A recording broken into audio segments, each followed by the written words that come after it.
আসসালামু আলাইকুম দর্শক, আরেকটি উদ্বেগজনক খবর সামনে এসছে। ইন্ডিয়ান এক্সপ্রেসের প্রতিবেদন। তারাই বলছে যে বিশেষ বিমানে 250 জনকে সীমান্তে এনেছে ভারত, শিগগিরই পুশিন। এখানে একটা ছবিও তারা প্রকাশ করেছে।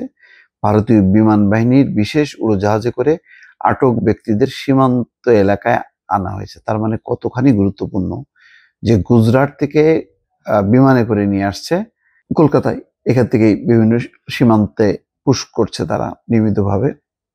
এবং দেখেন, অনেকটা সেই ভারতীয় যেই অবৈধরা যারা আমেরিকায় ছিল, যাদেরকে ওই মার্কিন বিমান বাহিনীর বিশেষ ফ্লাইটে অর্থাৎ যুদ্ধ বিমানে করে নিয়ে এসছে, ঠিক একই রকম প্রথাটা বাংলাদেশের উপর বা বাংলাদেশিদের উপর প্রয়োগ করার চেষ্টা চলছে।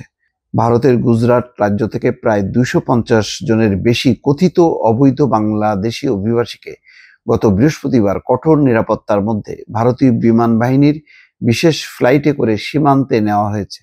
ভারতীয় কর্তৃপক্ষের দাবি, 2 মাসেরও বেশি সময় ধরে গুজরাট পুলিশ অবৈধভাবে বসবাসকারী কথিত বাংলাদেশিদের চিহ্নিত করার এই অভিযান পরিচালনা করে।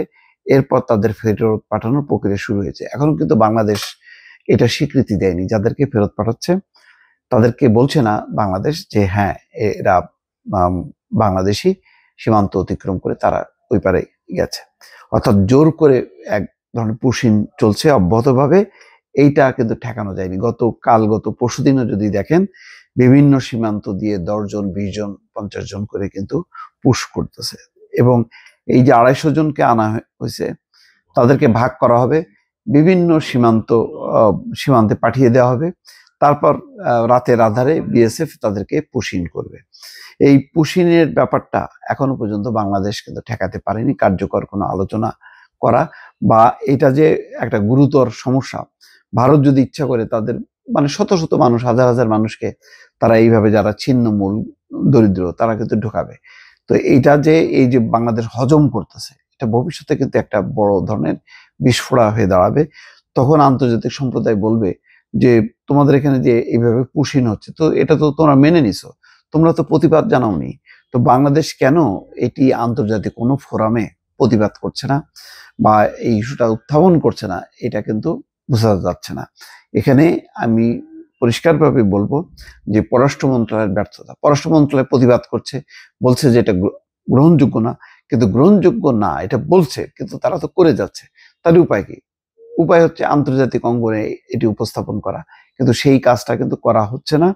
ইতিমধ্যে গত 3-4 মাস ধরে কিন্তু ক্রমাগতভাবে করে যাচ্ছে এবং এটার হারটা বা প্রবণতাটা কিন্তু আরো বাড়ছে।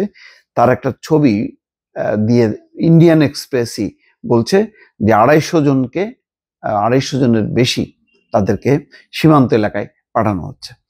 গুজরাট পুলিশের বরাত দিয়ে ইন্ডিয়ান এক্সপ্রেসের প্রতিবেদনে বলা হচ্ছে, প্রোটোকল অনুযায়ী এই নির্বাসন প্রক্রিয়া সম্পন্ন করা হয়েছে।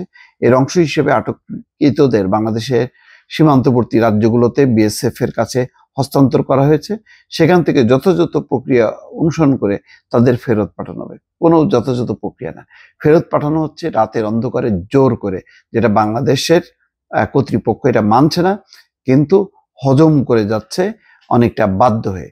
গুজরাট পুলিশের একজন ঊর্ধ্বতন কর্মকর্তা নাম প্রকাশ না করা শর্তে ইন্ডিয়ান এক্সপ্রেসকে জানিয়েছেন, তারা বাংলাদেশি নাগরিক, এই ব্যাপারে পুলিশ নিশ্চিত। বেশ কিছু অনিবন্ধিত সন্দেহভাজনকে সীমান্তবর্তী রাজ্যগুলোতে পৌঁছে দিতে আইএএফ এর এয়ারবাস A321 উড়োজাহাজ ব্যবহার করা হয়েছে।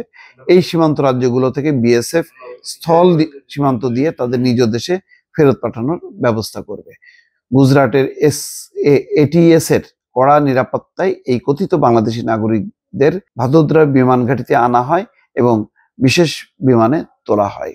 সচিত্র প্রতিবেদন বা চিত্র তারা প্রকাশ করছে, কিন্তু বাংলাদেশের তরফ থেকে কিন্তু এই ব্যাপারে এখনো পর্যন্ত কোনো পদক্ষেপ নেই বা বক্তব্য নেই। দর্শক, ভালো থাকবেন। আল্লাহ হাফেজ।